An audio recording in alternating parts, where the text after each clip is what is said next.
guys, Blackwing 2040 here, and I'm back with another Teen Titans book review, and we're reviewing the next book called Teen Titans Changing of the Guard.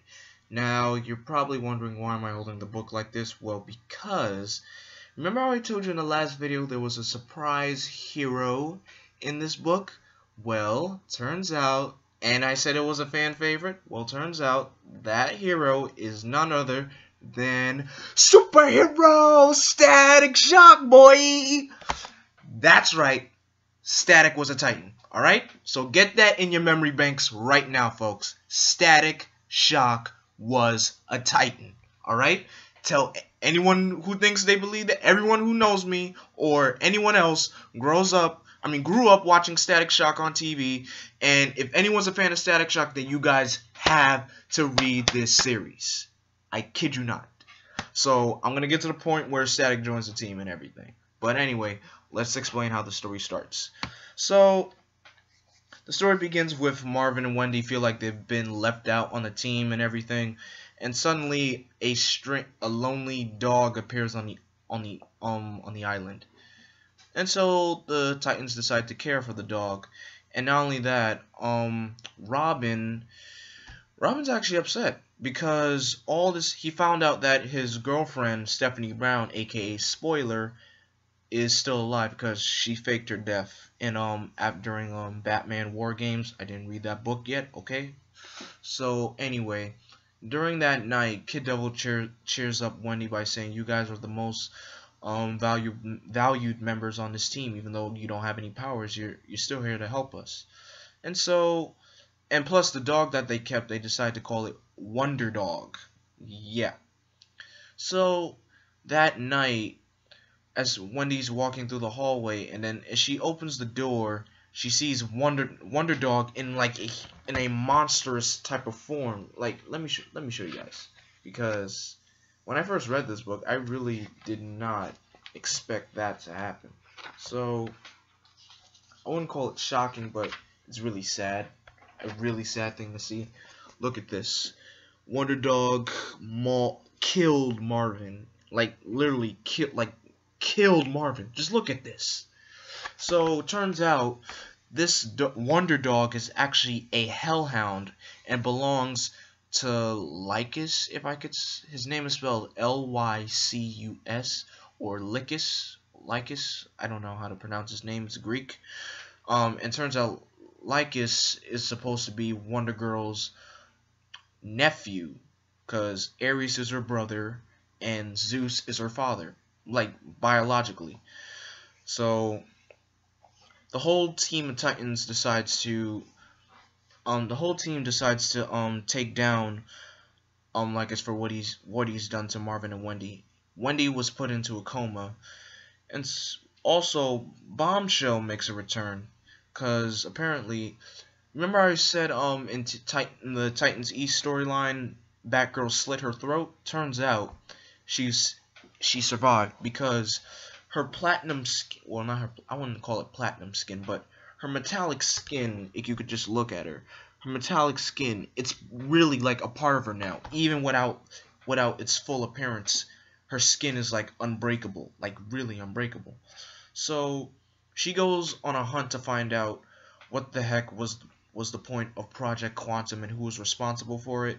Her father was actually responsible for it, and he said he needed that so she could learn how to be part of a group, and that's why she joined the Teen Titans. So the government is now on her back, and her father tells her to stay with the Titans until further notice. She decides to stay with the Titans, but she doesn't want to stay on the team. So that's two different things. So after that, the Hellhound and Lycus follows Wondergirl into her college home in Georgetown, and she has this huge brawl with Lycus, and while the Titans fight the Hellhound. And during the fight, Wondergirl apparently gets a big upgrade from Zeus. The only big upgrade is like her shirt just turns this form. I don't really call that a big upgrade of anything, but apparently her lasso was the biggest upgrade that she got, because the lasso, when she got the lasso, it was originally Ares' lasso. So now with the upgrade from Zeus, the lasso is officially hers now. So whatever power that she has, I mean, whenever she uses it, she controls it. Anything she commands it to do, it does. And so they have a little funeral for Marvin, and that ends the first half of the story. Now, oh, and I almost forgot, Miss Martian takes a leave of absence from the team because she feels like she has to do something very important, but no one knows what it is. So the next part of this book is the Titans are trying to figure out where the Dark Side Club is, because the Dark Side Club is kidnapping metahumans, and the Teen Titans want to rescue every single metahuman that was captured into that club. And so, and on Robin gives a little has a little Titans meeting, and he has a full list of members that were on the wall, and apparently some fan favorite members were on that list as well. Even Manos. I'm gonna move in closer so you guys could see. You can see Moss right there. You can see Speedy, Bombshell, Prism, Shining Knight, and where's Manos? Manos is like behind Wondergirl's head, so you can barely see her. But other than that, oh, and Hotspot. So you get to see like a brief cameo of Titans from the TV show that were in this book, which is good. So Cyborg contacts a team from his other tower in New York because he works with the Titans, which are a group of older Titans, and pretty much the old New Teen Titans, which were Nightwing, Beast Boy, Raven, Starfire, Wally West, who is now the Flash, and Donna Troy. So they call themselves the Titans, while the Teen Titans are still active. So Cyborg orders Kid Devil to recruit the members, half of the members that were on that screen.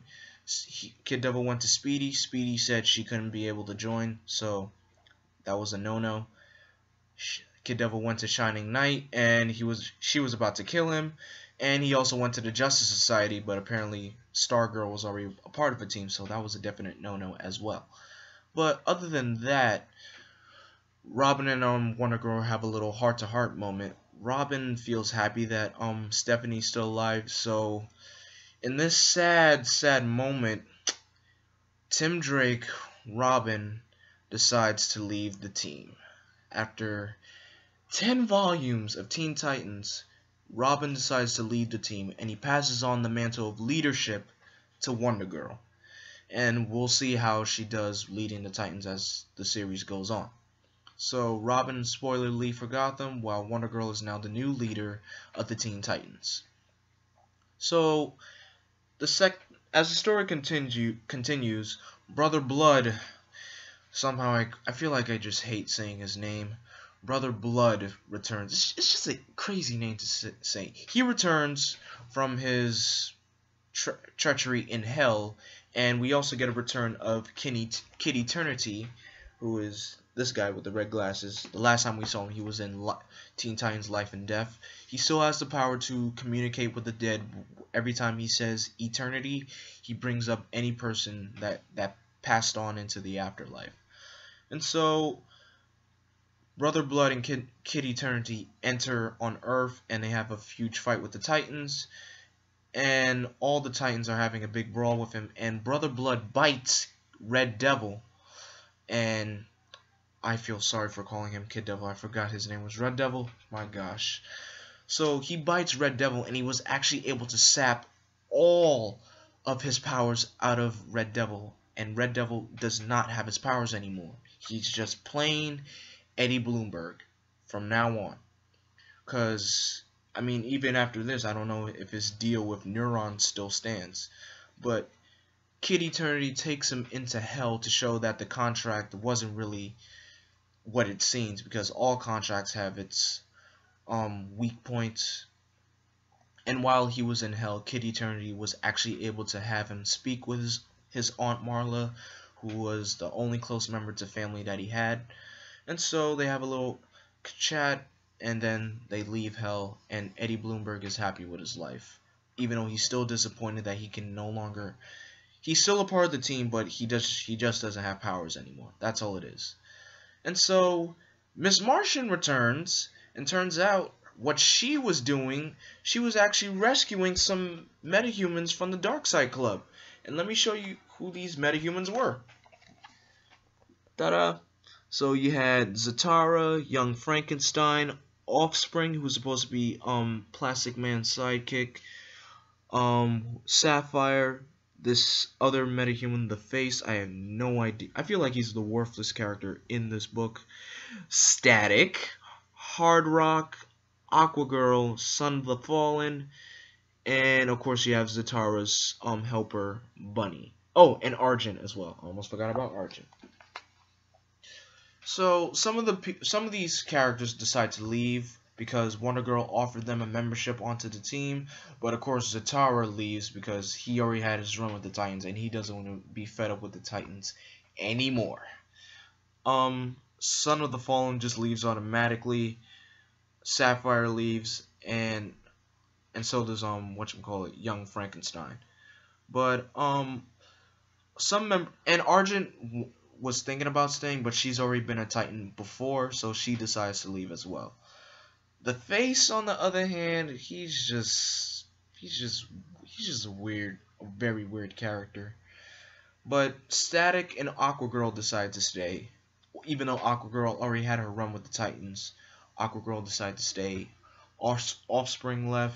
Static decided to stay because he feels like he's not ready to go home to his home in Dakota just yet.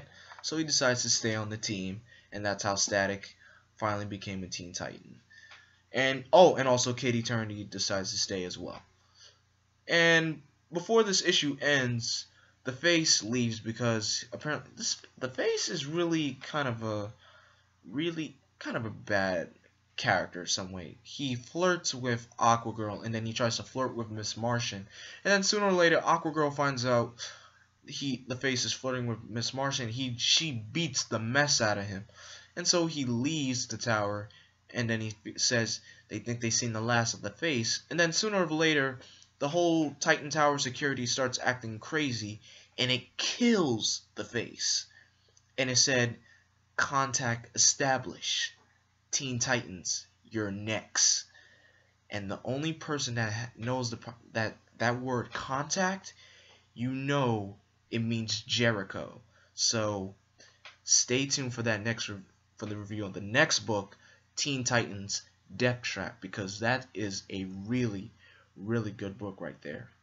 And from that, I leave you guys with that. But I hope you be excited because we get to hear more from Static's standpoint of the show. Because I was just so happy to see that Static Shock, a Teen Titan. I never thought of that in history until back when I read my first ever Teen Titans comic. It wasn't this year. It was years ago. It was, I think, probably back in 2009.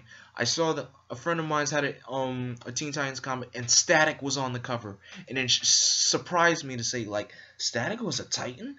Wow, that's awesome! It's just, come on, guys. I'm just saying, you guys got to pick these comic books up. You got to. You will enjoy every moment of it. Some books are really good. Some of them are not really that great, but it's worth the read. But until then, I leave you guys with that. I am Vengeance. I am Darkness. I am Blackwing. Stay golden.